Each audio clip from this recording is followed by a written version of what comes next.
The drought is finally over. Welcome into the Buffalo Stampede from Palo Alto, California. The Buffaloes knock off Stanford 10-5. Hard-fought game, but they pick up win number 6 of the season. They're bowl eligible for the first time since 2007. They're 4-1 in Pac-12 conference play.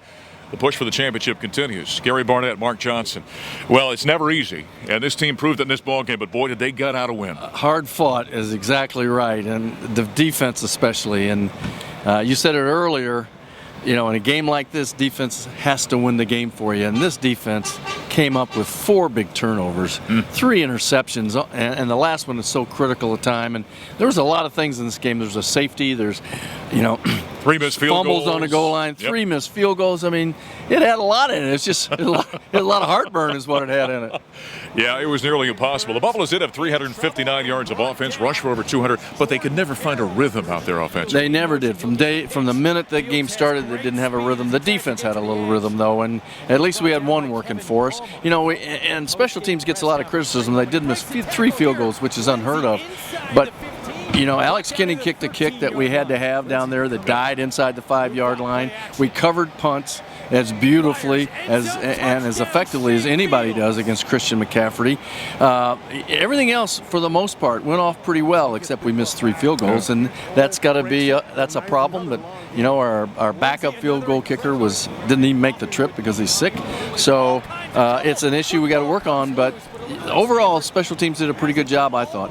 Gary, boy, you talk about that defense, phenomenal. I mean, 3 interceptions, 2 of them by Tedrick Thompson. You had 1 by Isaiah Oliver. There was a fumble recovery. They forced another one.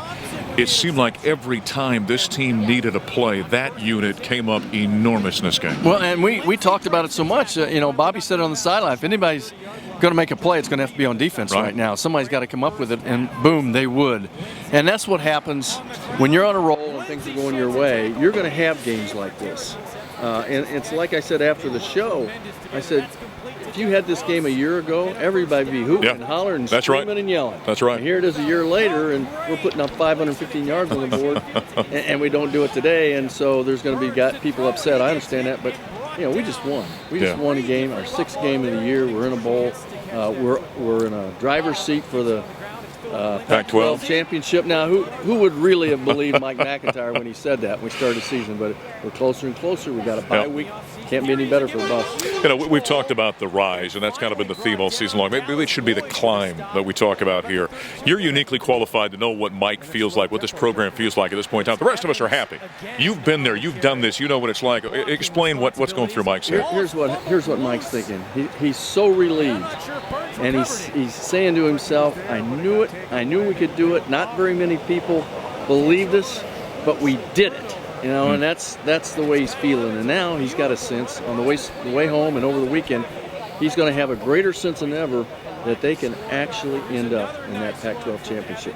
So, great deal of relief, sort of some self-assurance that you do know what you're doing, you know, because you're not always sure. And you wonder sometimes. But you're going to act like it anyway.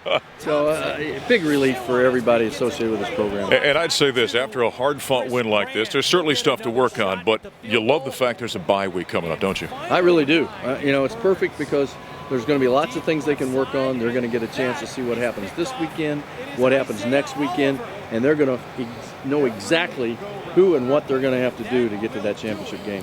Bowl bound for the first time since 2007. When you consider, you go back in the day when you were here, go back before that when you first got here with Coach Mack and where this program was and the high level it was playing, it's been a 10-year drought. For the fact that they're going back to a bowl game at the very minimum at this point is spectacular.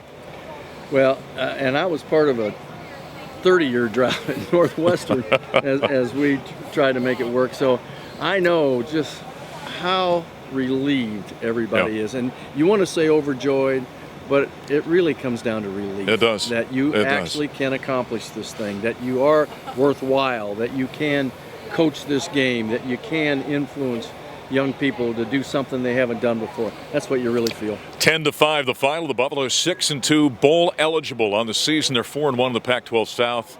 A fun one, a tough one here in Palo Alto as the Buffs knock off the Stanford Cardinal 10-5. Stay with us. We're going to hook up with some alums. A lot of them out here for this ball game as we continue on the Stampede. Back in a moment.